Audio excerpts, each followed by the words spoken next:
Y llegó el día D, finalmente, el día en el cual el gobierno y el Fondo Monetario anunciaron un entendimiento, un acercamiento, una refinanciación de la mega deuda que dejó como herencia envenenada el gobierno de Mauricio Macri, el gobierno de Cambiemos, y que a su vez representa el mayor crédito que le haya dado nunca el Fondo Monetario a un país, contra sus reglas, porque en ese momento Argentina atravesaba un episodio muy, muy severo de fuga de capitales.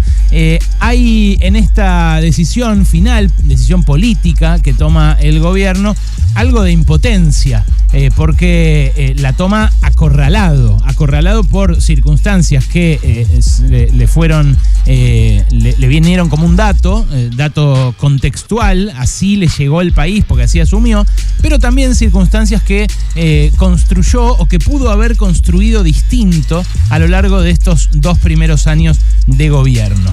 Para haber construido un camino distinto hacían falta agallas y hacía falta imaginación política, audacia.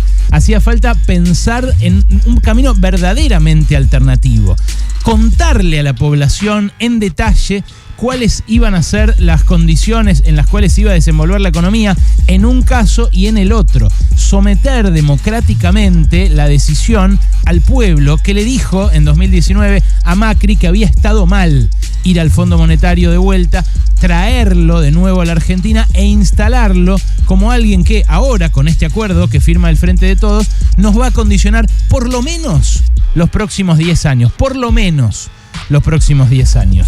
Sí condiciona el acuerdo con el Fondo Monetario los planes que haga el gobierno. Sí limita la recuperación, a diferencia de lo que dijo Martín Guzmán y a diferencia de lo que dijo esta mañana Alberto Fernández. Sí restringe las posibilidades que tiene el propio gobierno de empujar una recuperación económica mejor distribuida. Porque es cierto que la economía creció el 10% el año pasado, en 2001. ¿Pero vos la viste? ¿Vos la viste? ¿A vos te llegó? Estamos de vuelta como antes de la pandemia. Todavía no recuperamos todo lo que caímos con Macri, pero estamos mucho más injustamente distribuidos en términos de ingreso y de riqueza que antes de la pandemia. Y este acuerdo no va a mejorar esa situación.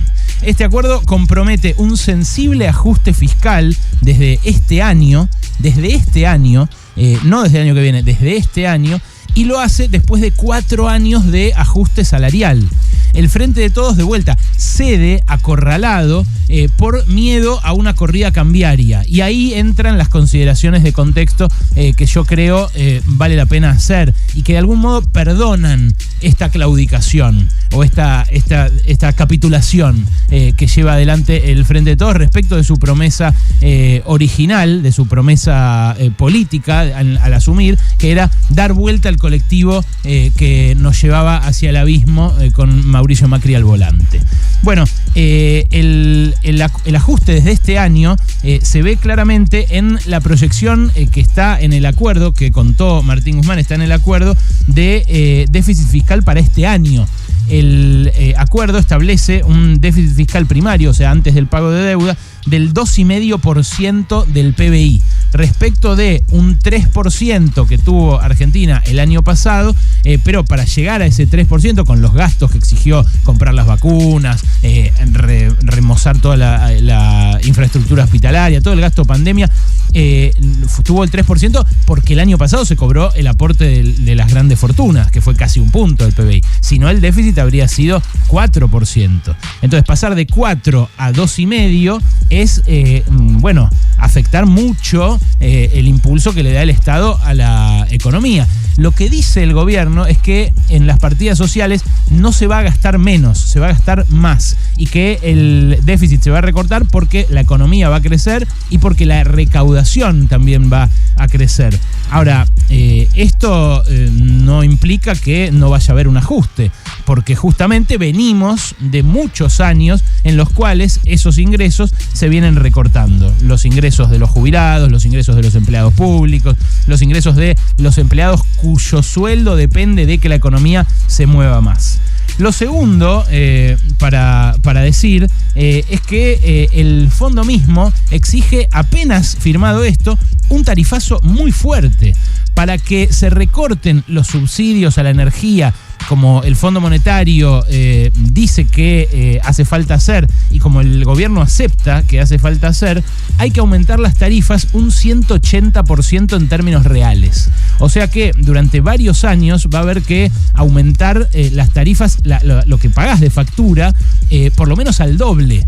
¿Para qué? Para que supere el aumento de tarifas a la inflación, que este año por lo menos va a seguir siendo del 50%, y que eso compense lo que el Estado cubrió en forma de subsidios en estos últimos años. Esa cuenta de subsidios se aumentó muchísimo. Ya llegó al nivel casi de 2015, de cuando estaba debido, estaban tratando de desarmar la maraña de subsidios de debido. Entonces este año lo que va a haber es un fuerte aumento de tarifas para sectores medios y medios altos, que es injusto que reciban un subsidio del resto de la sociedad, pero que probablemente pasen a ser más pobres a partir de esta novedad y dejen de gastar parte de la plata que gastan en otros sectores de la economía que a su vez se van a achicar. Entonces el efecto de la rebaja de subsidios también es un efecto ajuste que tiene consecuencias en segundo término sobre otras personas que no son esas de poder adquisitivo que reciben, ¿se entiende esto?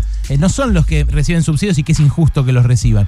Ese que tiene el subsidio para calentar la pileta, como se dice habitualmente en la caricatura, porque a veces pasa eso, que son subsidiados quienes entibian una piscina, bueno, ese va a tener menos plata y va a gastar menos y el jardinero no va a ir tanto y el piletero no va a ir tanto y parte del gasto que moviliza aguas abajo de la economía no se va a hacer. Lo otro es que hay un severo torniquete monetario.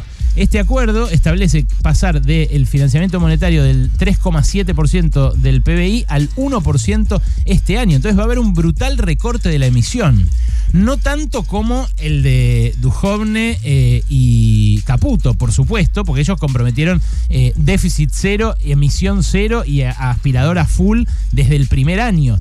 Pero acá el sendero de recorte del financiamiento vía emisión es muy pronunciado. Y ahí ustedes me dirán, bueno, pero eso genera inflación. Sí, genera inflación el abuso del financiamiento monetario.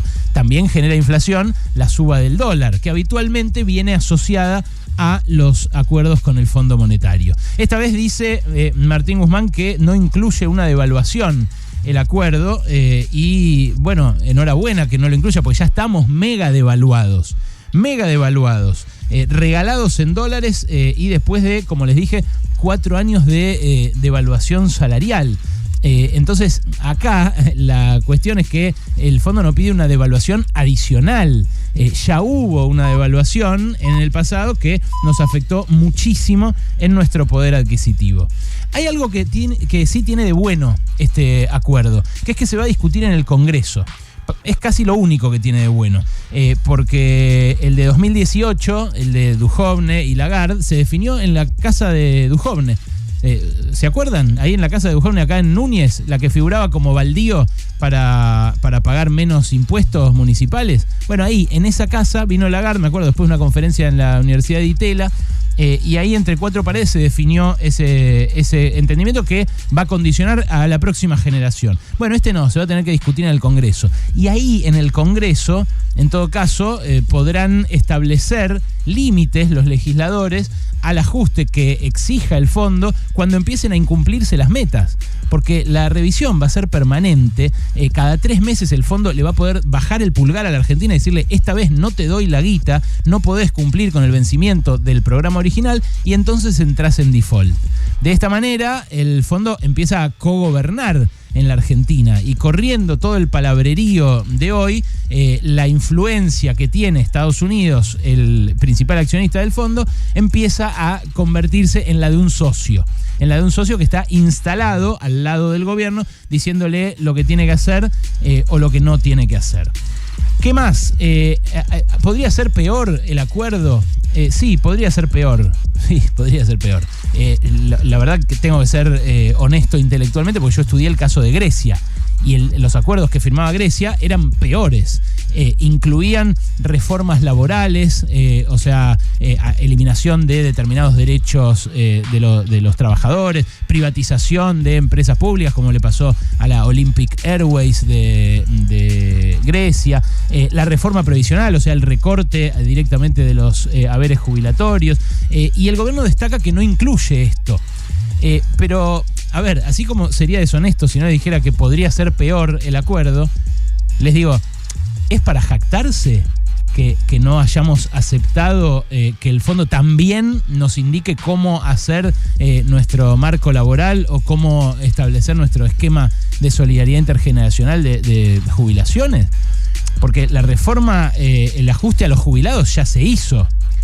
Lo empezó a hacer Macri con aquella estafa, aquel hurto de un trimestre en 2017. ¿Te acordás cuando cambió la fórmula? Que se olvidó de la actualización de un trimestre. Entonces ahí ya le metió un guadañazo tremendo a las jubilaciones. Y después lo completó Alberto Fernández. Apenas asumió con Guzmán, cuando sacó la ley de solidaridad fiscal y previsional, desenganchó las jubilaciones de la inflación. Entonces después compensó con algún bono cuando se quedaban muy atrás. Pero la verdad es que los jubilados también están mega devaluados, mega ajustados. Y la reforma laboral también está ocurriendo de facto un poco, aunque no la firmemos, con un ministerio de trabajo impotente, un ministerio zombie como el de Claudio Moroni. Le pasan elefantes por la puerta y no hace nada. La flexibilización laboral la hace el mercado, ¿no? La hace Rappi, la hace Mercado Libre, la hacen las plataformas de precarización del trabajo que de a poco se van adueñando, van flexibilizándolo todo. Entonces, este acuerdo tiene que evaluarse en función de todo esto. Tiene que evaluarse en función de la correlación de fuerzas, como nos dijo acá Leandro Santoro cuando discutimos con él si era la única alternativa, como el gobierno siempre dijo, pero también tiene que evaluarse en función de cómo esas relaciones de fuerzas se pueden construir. Y ahí empiezan las ucronías, ¿no? Los presentes alternativos en caso de si se hubieran tomado otras decisiones antes, porque la alternativa de denunciar esta deuda, de investigarla, de confrontar para obtener mejores condiciones, estaba abierta en diciembre de 2019. Y yo no estoy haciendo acá un planteo trasnochado o setentista o pinosolanista, como me acusan algunos. Yo estoy muy orgulloso de haber sido contemporáneo de Pino Solana, pero algunos me dicen no se puede estudiar, no se puede discutir la legitimidad de una deuda. Bueno, en este caso no es que se la discute porque el capitalismo es injusto o porque los intereses compuestos o el interés del 4% es excesivo. No, se la puede discutir porque fue en contra de los estatutos del propio fondo. Y se la puede discutir porque los actos administrativos que acá solventaron y respaldaron la deuda también fueron ilegales. Hay una querella en marcha, la anunció Alberto Fernández en su momento, no se sabe por qué el gobierno no le dio el impulso que le podría haber dado. Porque en diciembre de 2019, repito, estaban dadas las condiciones para que saliera el gobierno a decir, mira, esto es impagable y toda forma de refinanciación que obtenga con el tiempo va a ser impagable también, porque en 10 años, que es el plazo máximo que te da el fondo para pagar una deuda, Argentina no puede juntar esta montaña de guita que le dieron a Macri para que sea reelecto.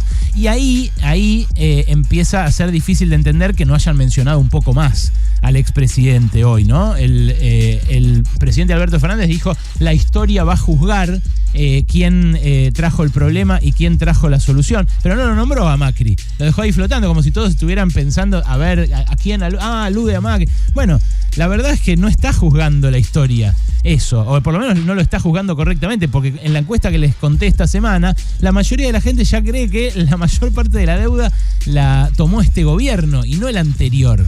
Entonces sí hacía falta hablar, discutir políticamente sobre quién nos puso esta bota encima de la cabeza. Ahora va a discutirse en el Congreso, pero bueno, vamos a ver qué pasa en el Congreso. Hay muy pocas voces, solo algunas voces en la izquierda, en el frente de izquierda concretamente, que seguramente se van a alzar ahí en el Congreso para hablar de esta cuestión importante, del el carácter político que tiene el Fondo Monetario y la intervención del Fondo Monetario sobre Argentina. Porque es eso el fondo, no son todos los países del mundo unidos en armonía, como sugirió hoy el ministro Guzmán. El Fondo Monetario es una herramienta, un ariete político de Estados Unidos para mantener a todos los demás países por debajo suyo y bajo su égida, y especialmente a los países de América, que por eso tantos países de América Latina tuvieron ya problemas como nosotros en 23 oportunidades con el Fondo Monetario. Entonces, cuando dicen que no condiciona ni limita, mienten, porque el presupuesto de este año decía que iba a haber un 3,3% de déficit primario y ahora el fondo exige 2,5%. Entonces, ese 0,8% que bien le marcaba Ale Rebocio al ministro en la conferencia, de algún lugar va a tener que salir. No es que con el crecimiento y con lo que aumentó la recaudación ya hay un punto del PBI más y entonces no va a haber que recortar gastos. Van a recortar gastos. Van a poder aumentarles los impuestos a los ricos como hay que hacer para que esta crisis se reparta su costo algo más equitativamente que lo que pasó durante la pandemia. Es difícil, porque el Fondo Monetario ahora empieza a tener opinión y poder de veto sobre todo. Fíjate, insisto, como en el comunicado hoy, a pocos minutos del anuncio del acuerdo, ya están diciendo que es importante reducir el déficit y hacerlo específicamente en el área energética, o sea, bajando los subsidios, subiendo tarifas. El acuerdo nos va a condicionar, entonces, el acuerdo es cierto, podría ser peor, y el acuerdo también se podría haber alcanzado antes, porque así como estaba abierta la posibilidad de confrontar duramente en 2019, si la idea todo el tiempo fue acordar, y si la idea fue todo el tiempo ceder acorralados ante la presión de los mercados, ante la extorsión política de los poderes geopolíticos más importantes del mundo y del hemisferio, bueno, entonces se podía hacer antes. Lo podían hacer en 2020, después de renegociar la deuda, y entonces ahorrarse los casi 7.000 millones de dólares que le pagamos al fondo entre 2020 y 2021. Ahora, sobre la hora, el fondo se impone. ¿Y por qué se impone? Porque el presidente del Banco Central hizo sonar la alarma de incendios y dijo: no nos alcanza más la guita. El vencimiento de hoy, si se pagaba sin el anuncio de un acuerdo adosado, iba a hacer que el Central navegara todo febrero acogotado por las manos de la Citi, que le iban a hacer subir el blue hasta cualquier lado y que le iban a hacer subir quizás también el dólar oficial, que es más preocupante porque eso genera inflación. Ahora, no había alternativa y bueno, ahora, dadas estas circunstancias, dada la demora y dada la falta de agallas que hubo antes, es cierto, la alternativa era peor. Podía haber una corrida, podía lastimarse más todavía el poder adquisitivo de los laburantes, pero esa alternativa se pudo haber construido antes, con otro camino, con otro sendero, con otras alianzas y sí, por supuesto, con otras decisiones. Pasaron cosas.